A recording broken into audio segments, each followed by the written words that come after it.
a partir de este estudio que desarrollamos el año pasado es que ha habido una mejora en las características del empleo en México en los últimos 15 años, pero que estas mejoras no son todavía suficientes como para decir que en México existen o se cumplen todas las condiciones de lo que la OIT califica como el trabajo decente.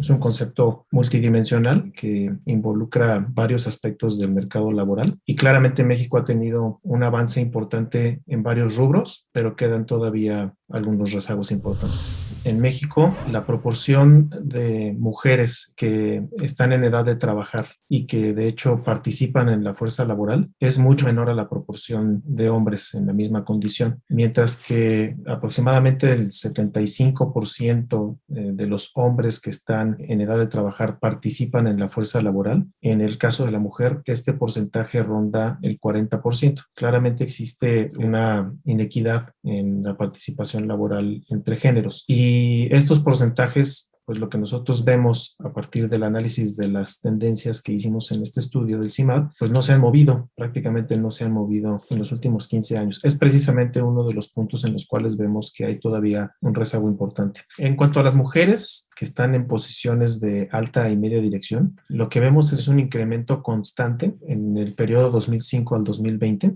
igual que en el indicador anterior es un crecimiento lento, pero es un crecimiento constante. Las mujeres han logrado aumentar en casi 10 puntos porcentuales su participación en puestos de alta y media dirección en México. El efecto de la pandemia ha sido adverso, no solamente en México, sino en todo el mundo. Pero como te comentaba anteriormente, la pandemia ha afectado particularmente a tres grupos cuyo peso en el mercado laboral en México es significativo. Y además de las mujeres, por supuesto, me refiero a los jóvenes y al sector informal. Algunos efectos de la pandemia en México han sido magnificados precisamente porque México tiene un sector informal muy amplio o porque tiene una fuerza laboral relativamente joven. Entonces, lo que vemos en cuanto a los indicadores del trabajo decente para México fue una caída importante en la participación laboral, en la relación empleo-población, principalmente por una salida de la fuerza laboral de las mujeres. Vemos también un ligero incremento de la juventud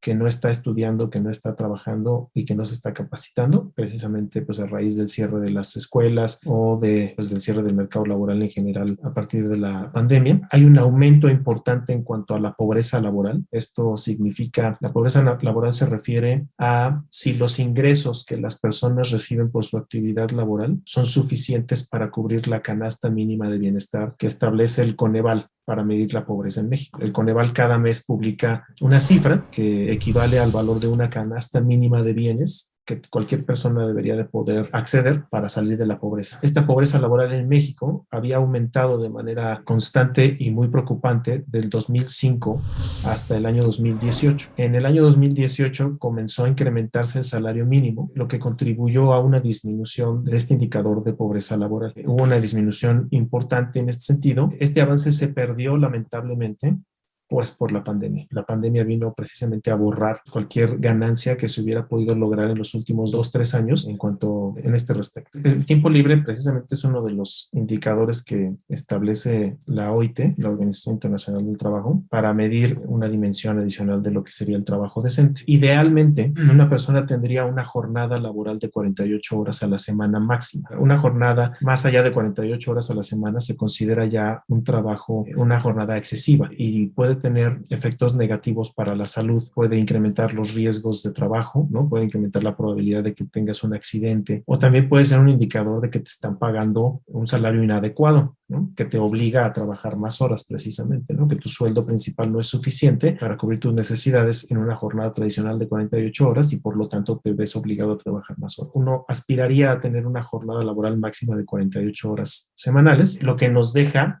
pues el resto de las horas de la semana para atender las labores del hogar no remuneradas, para el esparcimiento y la vida personal y familiar. Las actividades no remuneradas, el tiempo que la gente destina a actividades no remuneradas, se miden también a través de la Encuesta Nacional de Ocupación y Empleo que nosotros utilizamos para este estudio y por lo tanto podemos obtener un estimado de, una vez descontando las horas, las 48 horas de una jornada laboral ideal y las horas que la gente le destina a estas labores no remuneradas en el hogar, cuántas horas realmente le quedan a la gente para su esparcimiento y para su goce en general, incluyendo horas de sueño. Entonces, al hacer este cálculo para hombres y mujeres, vemos una disparidad de alrededor de 12 horas a la semana. Las mujeres suelen tener en promedio, han solido tener en promedio durante los últimos 15 años aproximadamente 12 horas menos que los hombres para tiempo libre. Es un reto importante. La pandemia vino a cambiar las condiciones del mercado laboral, entonces el teletrabajo se va a volver cada vez más importante, más presente y con los riesgos que ello conlleva, ¿no? Que la gente trabaje más horas de las que normalmente trabajaría si tuvieras que estar en una oficina de manera presencial. Es un riesgo, se está viviendo, ¿no? Está relacionado con el tema del burnout o con el desgaste psicológico de los trabajadores, precisamente. Estos aspectos vamos a tener que cuidarlos a raíz de la pandemia, pero no es el único cambio que va a tener, un cambio estructural que va a tener un impacto relevante para el mercado laboral. También está toda la digitalización, toda la economía digital, ¿no? O la economía colaborativa. La economía colaborativa, por ejemplo, en las plataformas, ¿no? Uber, Rappi, todas estas plataformas implican también una nueva relación laboral entre empleadores y empleados y ello va a tener un efecto o va a tener una consecuencia en cuanto al acceso, por ejemplo, a la seguridad social. ¿Qué tan fácil va a ser para las personas poder acceder al sistema de salud o acceder a una pensión digna en la vejez, precisamente a la luz de este nuevo modelo económico que está cobrando impulso en años recientes? IPADE. The World Calls.